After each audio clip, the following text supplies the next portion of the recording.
Welcome to CYF Spotlight, presented by the Commission on Children, Youth, and Families. The Commission is a joint effort between the City of Farmington Hills and the City of Farmington.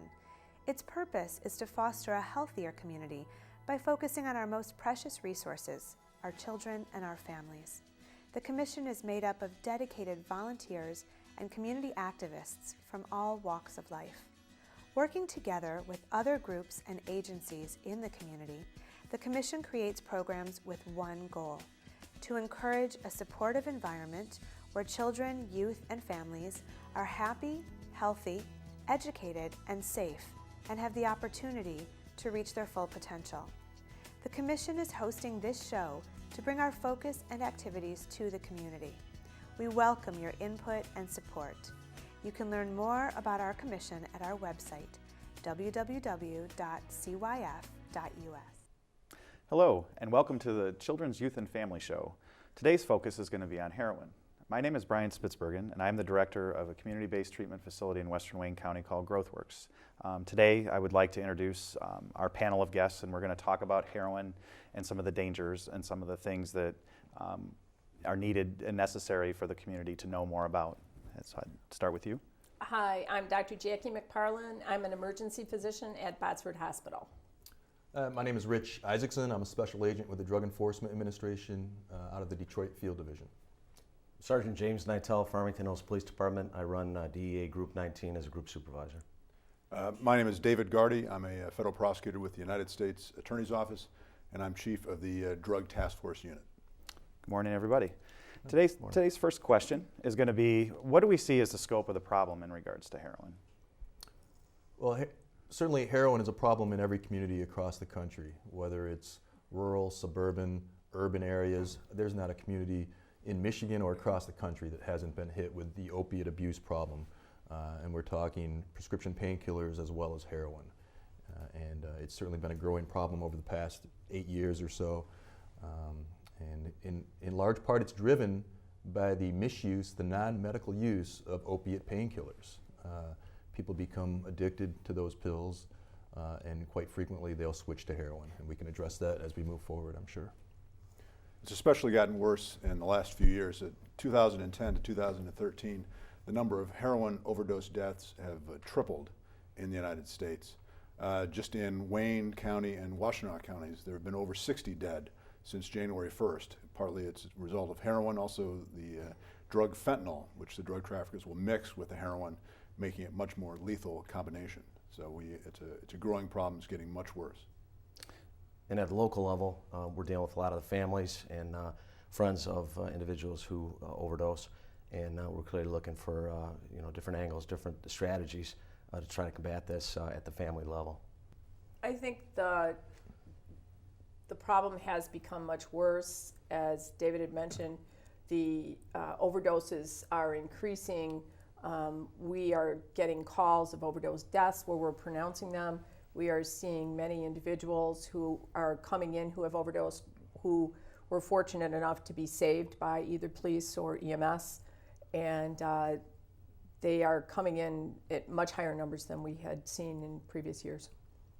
And one of the aspects is you're seeing, typically it's published, how many people die of the overdose, but what you don't hear a lot of is how many survive and the after effects of, what happens to those individuals. Yeah.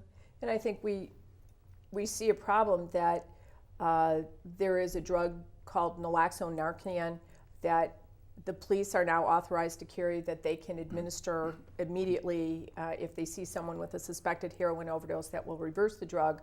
EMS has that on their rigs, but sometimes the person has been down too long, and we may be able to get a pulse back, but there's permanent disability, brain damage, sometimes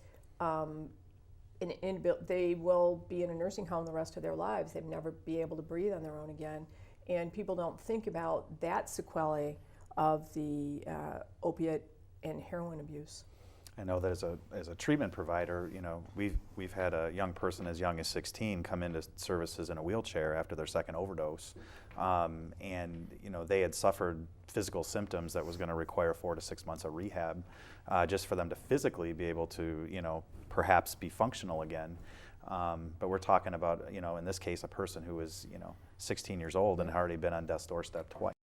Right. So, you know, so that really leads to the, you know, what our next question will be is, you know, what do we see as the cost to public safety, the community, you know, in general, you know, what is the cost? How is this affecting, you know, kind of, you know, the bottom line in terms of, you know, how a community functions? Well, certainly drug use drives crime, and I'm sure Sergeant Nitel can address, you know, the crime that a local community faces when people are under the throes of addiction, and in moments of desperation, they may resort to crime that otherwise, in a sober mind, they would not get involved with.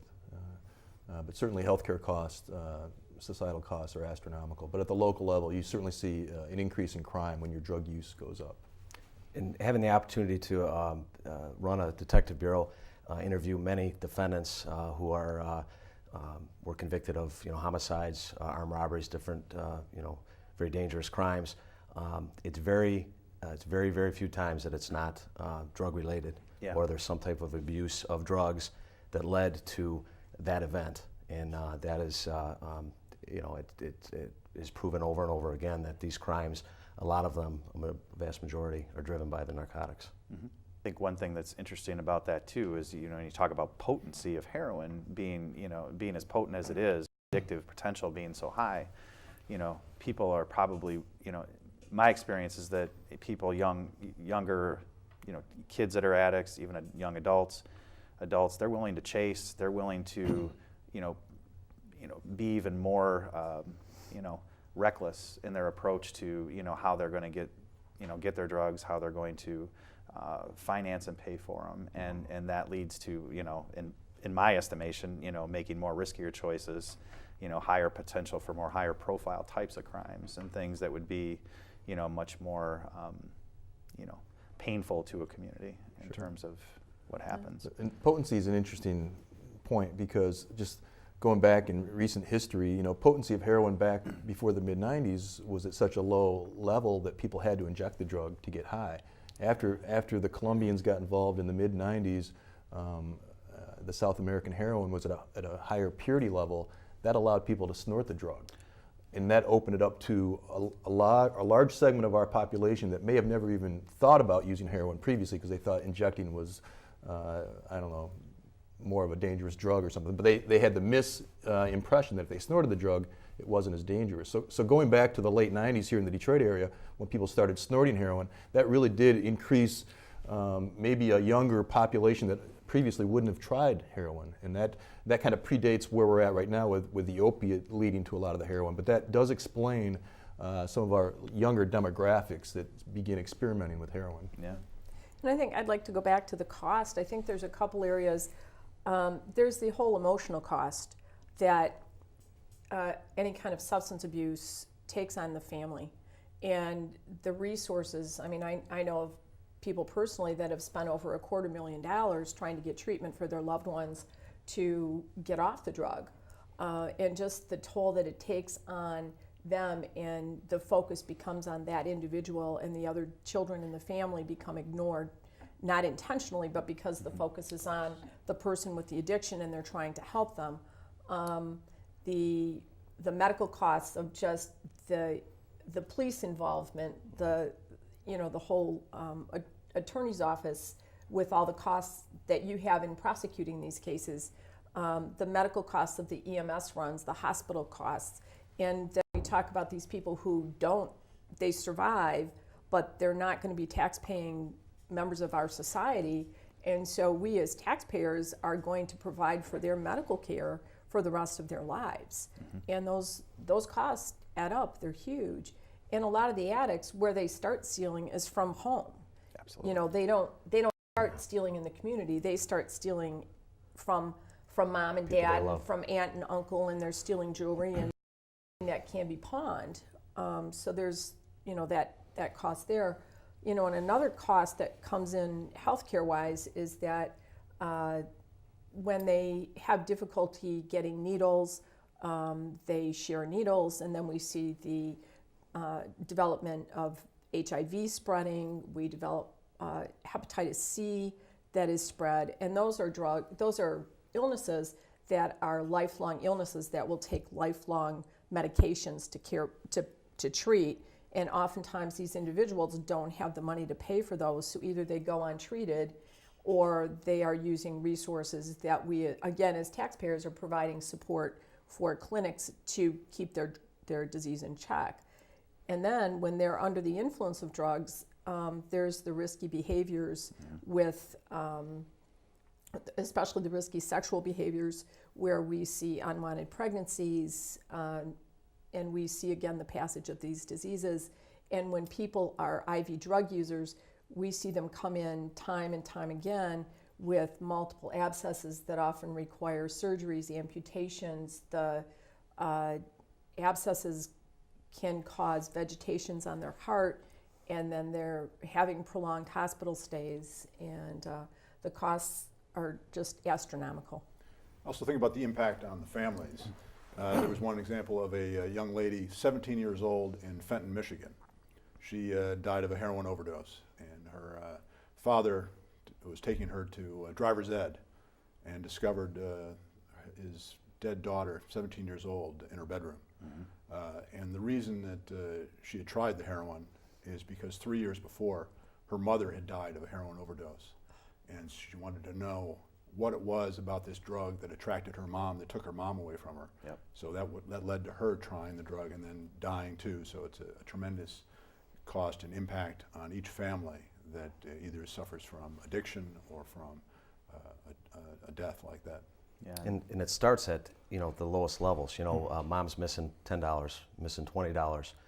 Then next thing you know, grandma comes home and all the TVs are missing from the house. And it's unfortunately, like the doctor mentioned, it's the people that they love are generally the first victims. They're the ones that they're paying that price. And then as it progresses, they're the ones that have to take care of them and do all those things. So. And one of the things that I hear is kind of, we're kind of moving towards where's the starting point in all this for kids and young people if they, and so my next question would be is, what is the view of the table regarding accessibility and availability of these substances, and is that contributing to the nature of the problem? Well, unfortunately, if you surveyed high school students in any high school in Southeast Michigan, if they wanted to find heroin, they could get their hands on heroin within a day. There's no question. It's widespread. The availability is widespread. I occasionally speak at high schools. I was at a high school in Macomb County yesterday, and even though the sales may not be taking place on high school campuses, it is very widely available. And fortunately, our teenage use rates are not that high, believe it or not. I mean, we have so many overdose deaths. You would think perhaps the percentages are higher, but the percentage of heroin users among our teenagers is actually below 1% by looking at the national and state numbers. But I think that may show how lethal the drug actually is because we have such an increase in heroin overdose deaths. But it's widely available, and a lot of it is driven by the misuse of the pills first. Yep. And I think that's important for the community to understand. It's an opiate addiction. It's not necessarily a pain pill addiction or a heroin addiction. It's an addiction to the opiates because the hydrocodone products like Vicodin or the oxycodone products like OxyContin, they derive from the poppy plant just like heroin. And so it affects the body in the same way. So when people become addicted to the pills, perhaps they can't afford the pills on the street, so the addiction becomes too expensive, and that's when they start turning over to heroin, where they could buy heroin for perhaps $10 for a hit of heroin. And so that's where you see people starting with the pills and then devolving into using the heroin. And so I think it's important for the community to understand, hey, when you have injuries and you take pain pills legitimately prescribed, great, take them when you need them. But when you're done, get rid of those pills. Get them out of the house. Most law enforcement agencies here in Southeast Michigan have take-back boxes where you can take back your unwanted, unused prescription drugs, no questions asked. And I think it's very important because when teenagers, that abuse pills, when they're anonymously asked where do they get their hands on their pills, the vast majority of them get them from their own families or their friends' families, and not from some shady drug dealer on the street. Right. So I think it's an important message. Just get rid of those pills when you're done using them. And I think you touch on a good point. There's a myth that there's a drug dealer standing at the corner selling drugs, and that might have been the case years ago. But now and particularly I think with social media, there's so much more communication than there was 5-10 years ago, and unfortunately our children have access to talk to a lot of people that it should scare all of us. And whether it be a 14-year-old playing on an Xbox or this or that, there's or on the internet communicating different chat rooms, that type of thing. There's so much more access for these drug dealers, these individuals to contact our kids and to make those transactions. It's a different time, but those are the areas that I think when you talk about availability, it makes it much more available, unfortunately, to our children. I think a good example of how someone becomes addicted to heroin. There was a star high school quarterback in Ohio. Great athlete. He became the starting quarterback at the University of Akron. He got injured though and separated his shoulder. Doctor did some surgery. Doctor prescribed oxycodone. He went home and became addicted. And within a year, he was dead of a heroin overdose. And that was because he switched over from oxycodone to heroin and then was dead. And this was someone who took care of their bodies, was a star athlete, and had a whole bright future ahead of them. And they just couldn't overcome the addiction. And I think we also shouldn't lose sight of marijuana. I think the number is 65% of people who get into the harder drugs, they start off with marijuana. And marijuana is a gateway drug that will lead to these more dangerous and more addictive drugs that we have to watch out for. Well, certainly, and I do some drug prevention work, and there's volumes of research. The younger a young person starts using some of the gateway substances like marijuana, they're astronomically more likely to move on to using other substances like opiates, and that goes without saying. And I think we'd be remiss in this forum if we didn't at least touch on marijuana. And we're certainly in an environment right now in society where we're becoming a little more lenient when it comes to marijuana and some of the laws and perceptions, parental perceptions when it comes to marijuana. And it's kind of a dangerous track when we're talking about teenage drug use, because a lot of drug use is based on perception of risk. So when teenagers hear about medicinal marijuana, a lot of times what they're hearing is, hey, it's not that dangerous. If it's medicine, it's not that dangerous. And you're more likely to have an increased number of users. If the perception of risk goes down, the number of users, teenage users, are going to increase. And we've seen that across the country. We've seen a pretty dramatic increase in teenage marijuana use. Actually, the states of Colorado and Washington are going to be interesting kind of test cases, laboratories, because they've legalized it at the state level. And we've already seen in the last couple of years, teenage user rates of marijuana in Washington and Colorado are percentage points higher than the national average. So we've already seen perception of risk come down in the minds of teenagers in those states. And so it's going to be interesting to see how that plays out and see how the rest of the United States follows. And I think the perception of risk is especially important when you talk about young people using any substance, because a lot of times if we take opiates, for example, as a treatment provider, parents will come in or be referred into a treatment type of setting, and they'll say, well, at least they weren't using heroin. These are medications that were prescribed. A doctor, even though they weren't for them, sure. It's not like it's heroin, and it's like, yeah, well, it kind of is. It's the same properties. We're talking about the same kind of drug. Yeah, but they're not shooting it up. And more people die from overdosing on sure. painkillers in this country than all the illegal drugs combined. So that's a good point. Yeah, really. And so it'll be and really, because we're in a generation where probably more parents have a history of using marijuana than don't now in their prior history. The attitudes about, well, I smoked weed and I turned out okay, kind of prevails in a society now where we're talking about drugs that have a potency that parents might not even understand or even begin to imagine. Sure. Whether it be opiates, whether it be THC and the content of all the different kinds of things that are going on. And so, I think that one of the inherent dangers at this point is, it's not just, young people are going to look at it from the standpoint of the information that's given to them, and so, but it's the adults who care for them that have a lot to do with, what happens moving forward. Because if they take the attitude of, well, it's the doctor prescribed it, it must be okay. Right.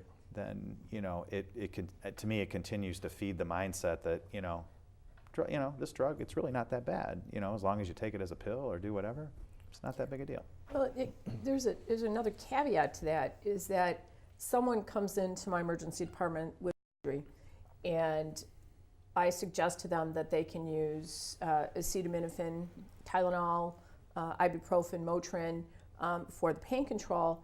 And if they're a minor, the parent is often interjecting right then and there that is not possibly strong enough for the injury that they incurred, and that I need to prescribe them something stronger to use.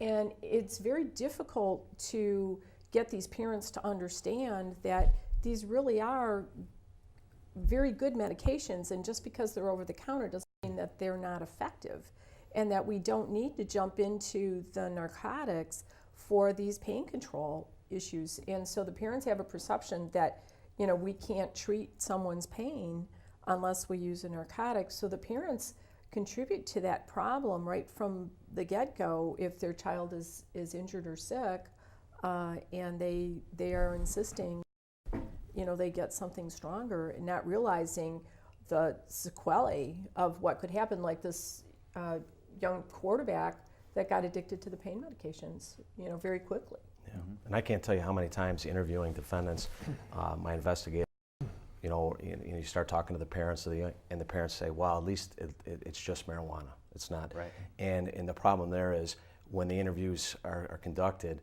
my guys are coming back and gals are telling me, listen, they didn't just start at heroin. I mean, it started at marijuana. Those gateway drugs do lead them down that road, and it's very dangerous.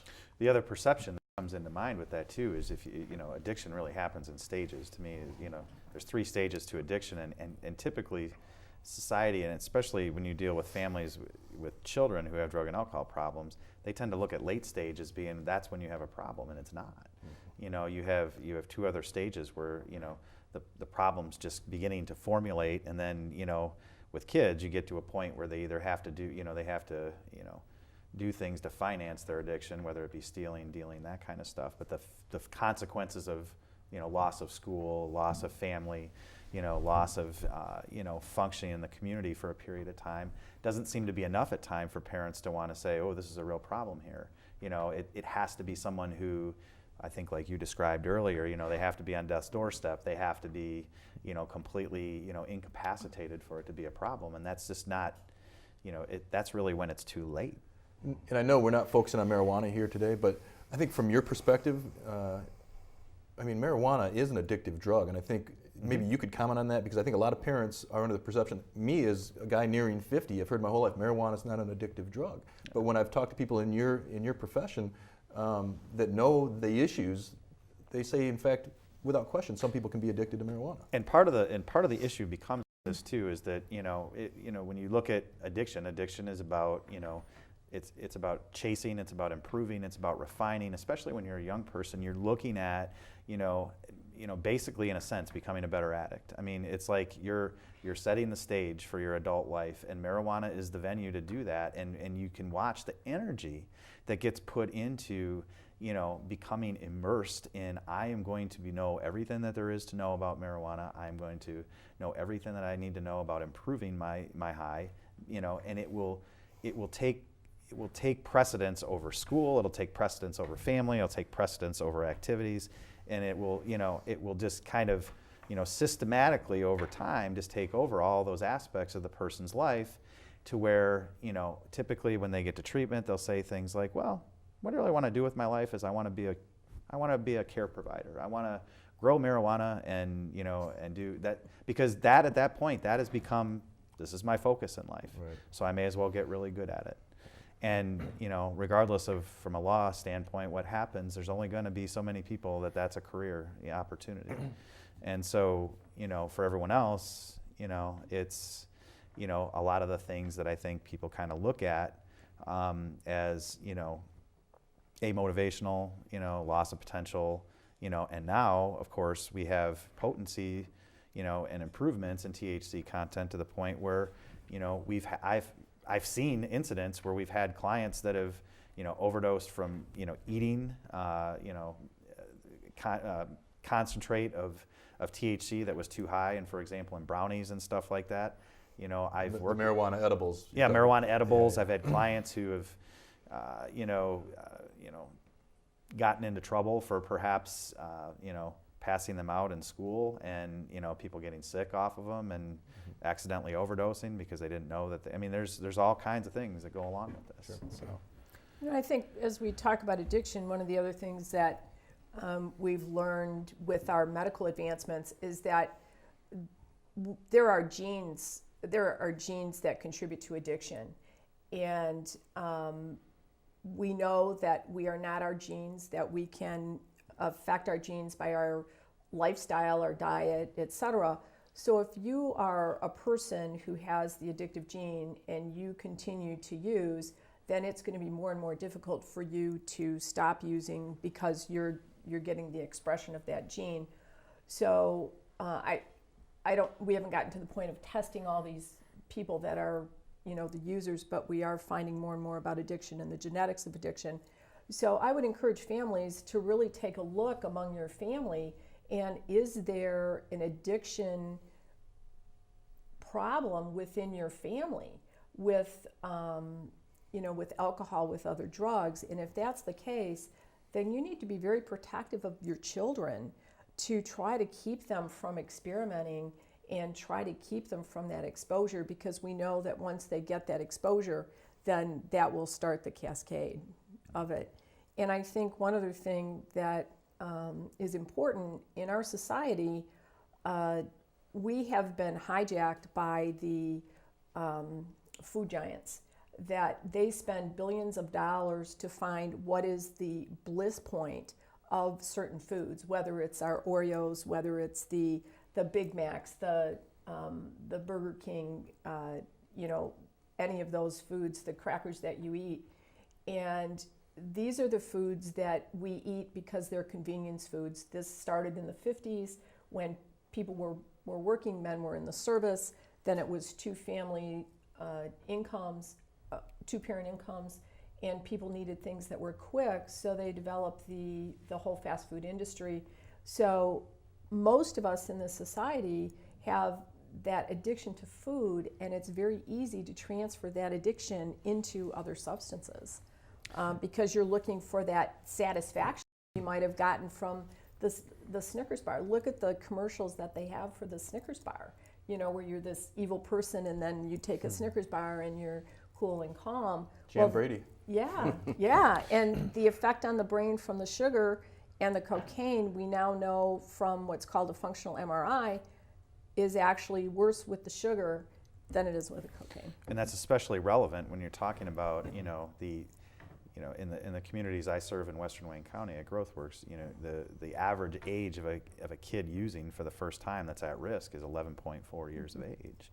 And so you're talking about a stage of brain development where if you're already practicing certain kinds of, inadvertently kind of behaviors that support brain functioning in an addictive kind of way, and now you're introducing chemicals that are toxic and potentially addictive, you're setting up a recipe for disaster.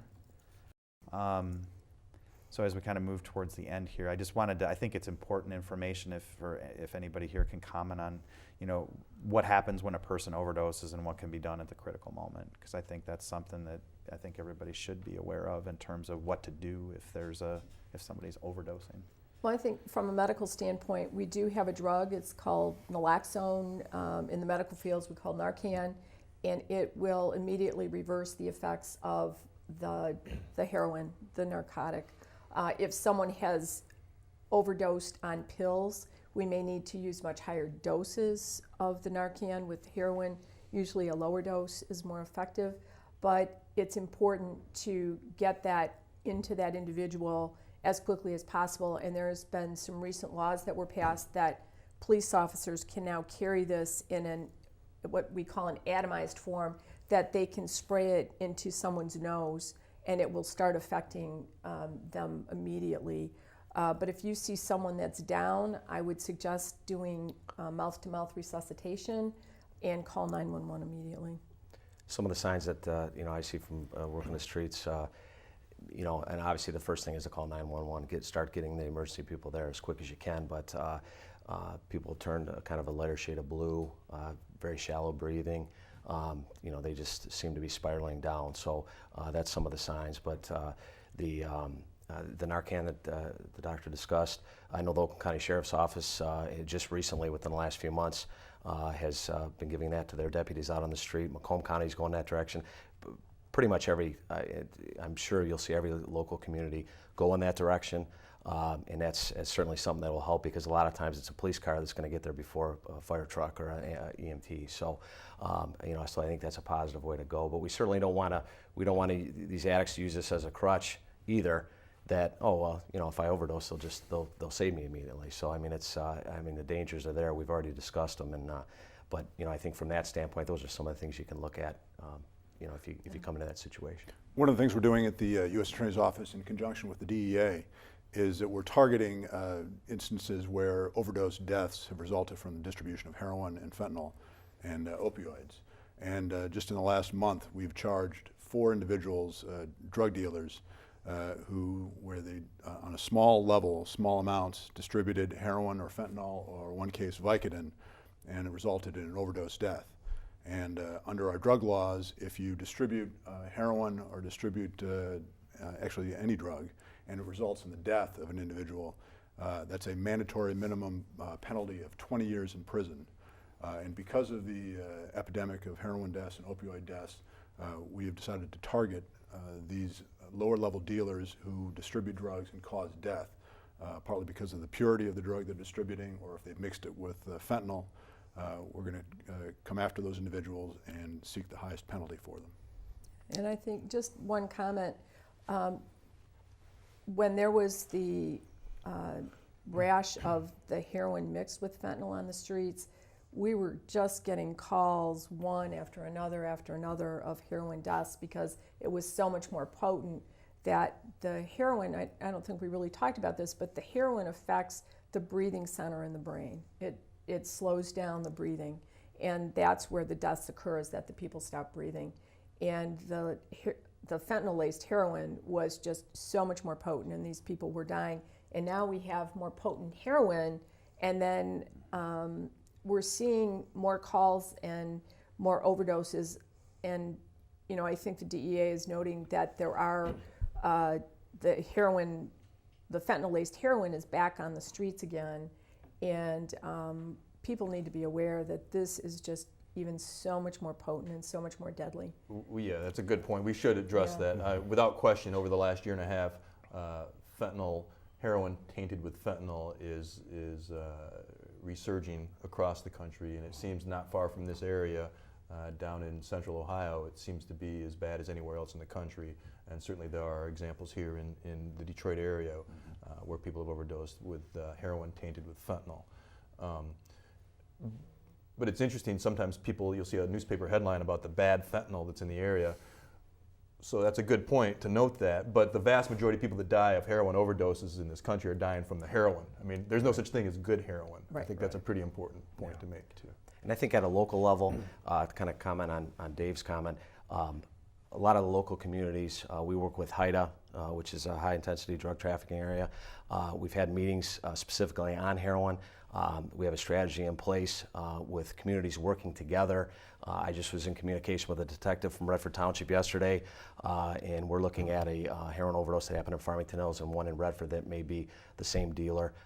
Those are the type of individuals at a task force standpoint that we are targeting, and those are the type of cases that we will be bringing to Dave's office to look at who is distributing this heroin that's causing the overdose. Is it the potents? Is it the fentanyl? What is the issue with that? So at the local standpoint, as well as with the DEA, we're trying to determine who are these traffickers that are doing that, and going after them, prosecuting them. Yeah, and as you know, and like I said, as we move towards wrapping up, I think it's important to point out that, even if it's not a high percentage of people that are involved in it, the daily effect that it probably has on every local community, including this one, there's going to be somebody that, perhaps, gets picked up for, use of heroin or overdoses, or, ends up in the emergency room, or, for some other related kind of thing, or has to go to treatment because, whatever. But I think the issue is that this is an issue that's affecting this community on some level every single day. Sure. It absolutely is, and we're getting several calls from heroin deaths, and we're also getting several people who are presenting to our emergency department every day with heroin overdoses. So we are not an isolated pocket that is immune. It is here, it is happening, and it is in young people and in older people. So people need to be aware that it is here. And Doctor, you mentioned it earlier. One of the things that I think is kind of forgotten is when we're talking about the families, is the rest of the family, because I've seen this many, many times in cases where the primary focus is on the addict, and unfortunately the other siblings and other members of the family kind of get forgotten. And that's one of the things that you've got to look at everybody involved, and certainly you want to do everything you can to help that that sibling, but don't forget about everybody else, because they're they need you as well. So. And I think, you have this young lady who died of a heroin death, and her mom had died from it, and she was curious about what was that death like. The whole family needs help. The whole family needs treatment. It's not just mourning the death of the mom. It's looking at how do we impact the rest of the family so that they don't succumb to the same problems, and getting all of them involved. Yeah, and I talked to last week a father of an addict, and I've been trying to help him, and we're trying to steer his daughter in the right direction. And she would leave the house for days at a time, and he told me flat out. He said, Jim, I'm waiting for the call that she's dead. He said, I hate to say that, but and this is a girl that at 17, 18 years old, you look at pictures of her, and she's the most beautiful homecoming queen, and then you look at her 5 years down the road, doesn't take care of herself anymore. Yep. You just see the effects. Looks like a 25-year-old that probably looks more like a 40-year-old. Mm-hmm. And the effects are just traumatic, and on the family. And like I said, he basically said, I'm waiting for that call. And for any parent, it's a terrible thought, but it was in his mind. Well, and as a treatment provider, I mean, you bring up excellent points in that, you can have the identified person who has the drug and alcohol problem, but you have a whole, there's a whole system of a family that operated kind of around this, either through, indecision or fear or shame or whatever it was. And so it affects every single person. And, treatment really involves not just, removing the drug and alcohol use from somebody, but, basically, helping a family, when you're dealing with young people, find coping strategies and deal with, the trauma of the use and the potential outcomes if the person does continue to use. A quick example of that, I remember doing an intervention with a family who, you had the mom and you had the dad and you had, the identified kid who was using, and what really, and having the family share, how it affected them, and the kid kind of sitting there and going, oh, this doesn't really affect me much at all. I don't really care. They brought their 9-year-old daughter, and we asked her, how did your sister's use affect you? And the girl just starts crying, and breaks down, and it breaks down everybody, because it's like no one ever asked this kid, how did this affect you? You're 9 years old, and the opportunity, to have an impact on this is to really start the healing process, so. Yeah. And you can, I look back in 2011. My group, working with Oakland County Sheriffs, we had the largest seizure of heroin ever recorded in the state of Michigan, 70 kilograms of heroin up in Pontiac. And on a personal standpoint, it was one of the highlights of my career. The same month, I lost a friend of mine to a heroin overdose, just the following week after we made that seizure. So it's, and it was very traumatic, for me on that end. you know, I get asked the question all the time, are you guys out there? I mean, are you making a difference? And I think we absolutely are making a difference. You know, we're vigilantly going after these individuals. We're prosecuting these individuals who are bringing this heroin into our, you know, families and our children. But it does touch home. It really does. Well, making a difference, but also I think programs like this are important to get the message out, and we can make a difference by appealing to parents to pay attention to their kids, talk to their kids about the effects of substance abuse and maybe substances that they have a low perception of risk for. The young people, maybe help elevate that perception of risk for the misuse of painkillers or marijuana or a drug like Molly that might have the reputation of being harmless when in fact people can die from that drug. Those are the discussions that parents need to have with their kids to help get the message out that, hey, these drugs that you think are innocent and carefree could in fact be lethal. And I think those are just important conversations that need to be had with every family. And I think it's important to remember that the kids, the brain really isn't fully developed until about the age of 25. And risk-taking behavior is prominent in that teenage, young adult age group. And the peer pressure is going to have a lot of effect on those young people. And so it's real important as parents to be involved with your kids and to do things with them and know their peers and know what their peers are doing. And not that it's going to prevent every use, but if you can be involved and you can know, or if there's a problem early, don't be ashamed. Get help, get involved. Don't deny what's going on. Acknowledge that there's a problem and seek that help. It's not a badge of shame, it's a badge of honor that you might be able to save a life. And it's okay to be the mean parent in the neighborhood. Absolutely. It really is. Ask them the questions that make them uncomfortable. Yeah. You know, ask them what's going on in their life, who are they hanging out with, where are they going, those type of things. You know. Yeah. You And know, can't afford to wait either. It's got to be No. immediate. and a lot of times these kids are ignoring you and you're like, yeah, but they're really hearing what you say. Sure. They may not want to acknowledge that they're hearing what you say, but they do hear what you say, and you need to keep giving that message that this isn't the way to go with your life. So our last question is, where can a family, friend, or professional go to find help? I think we turn that answer I'm to gonna you. turn that answer over. Well, I think, one thing is, treatment's always an option and it's always available. There are places that you can go in this county. Everything now in terms of finding out from a public standpoint will run through the Mental Health Authority, and Oakland County's Mental Health Authority can easily be looked up online and find a list of providers and folks that can help, that specialize in the treatment of substance abuse, whether it be adolescents or adults. There's also, informational sites, such as the National Institute on Drug Abuse. There's SAMHSA and other, helpful in terms of information regarding prevention, regarding statistics or anything that people might want to know. My question is, are there things that people can reach out also then to in the medical community, public safety, in terms of getting some help if somebody wanted to ask an anonymous question or find out some piece of information that maybe they're scared to? Is there things that they can do?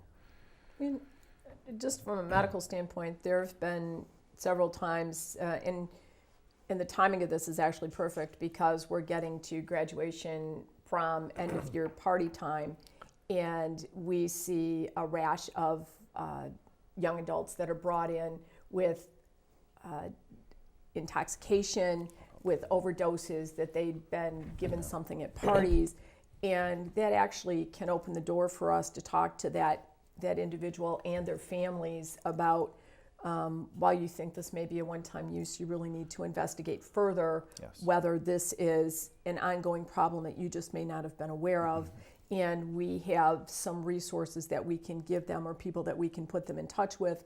There are physicians that are family practice doctors that also have specialized in addiction medicine, and we can refer them on to them to, maybe that might be a great family doctor for them to pair up with someone who has the knowledge of addiction and that they can help them through that. But through the emergency department, we have been able to direct people to help, to services.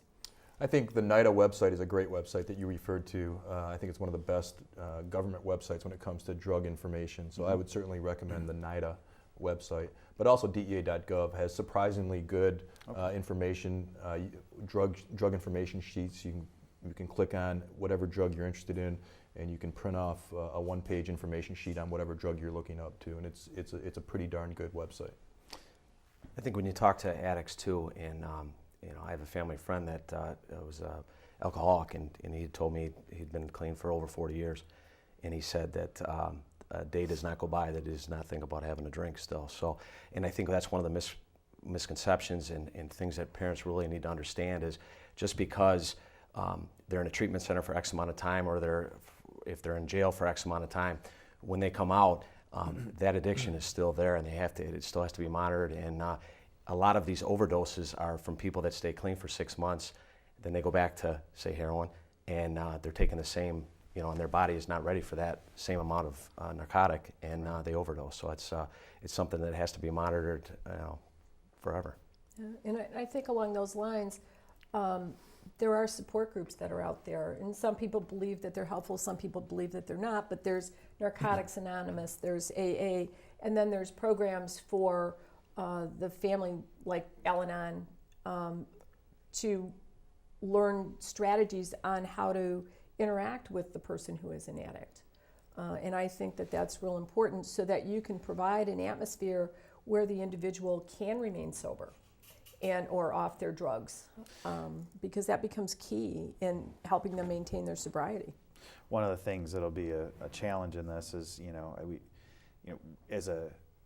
as a treatment provider, that one of the things that I know is that, statistically, there was a study that was done about 5 or 6 years ago that was done with folks in 12-step programs, and when they looked at sobriety rates for people who and kind of when the tipping point changed in terms of percentage that people stayed sober, and when people got to 2 years and 4 months of sobriety, the rate of ongoing recovery jumped over 90%. And so, but we provide treatment. Treatment is offered at this point mostly as a kind of an emergency room kind of scenario where it's you go in for a little while, and then you're on your way and hope you have hope it works out for you. And so even outpatient services, which certainly we provide, there's a lot of value in it. A lot of times funding doesn't really support keeping somebody invested and involved in services for that length of time. So it's always a difficulty because at best you may have a rapport or a relationship with somebody for 6 months, but if we know statistically 2 years and 4 months is the time frame of we can really make a difference with people, why aren't we working towards that? Especially with a substance like this, where you're talking, like you said, people can do well for 6 months and then boom, they fall back. And so, yeah. Well, I would like to thank everybody for your time and your expertise today. I hope everybody enjoyed today's Children, Youth, and Family show in terms of getting information that was necessary and helpful. And I'd like to say everybody have a good day. Thank you. Thank you. Thank you.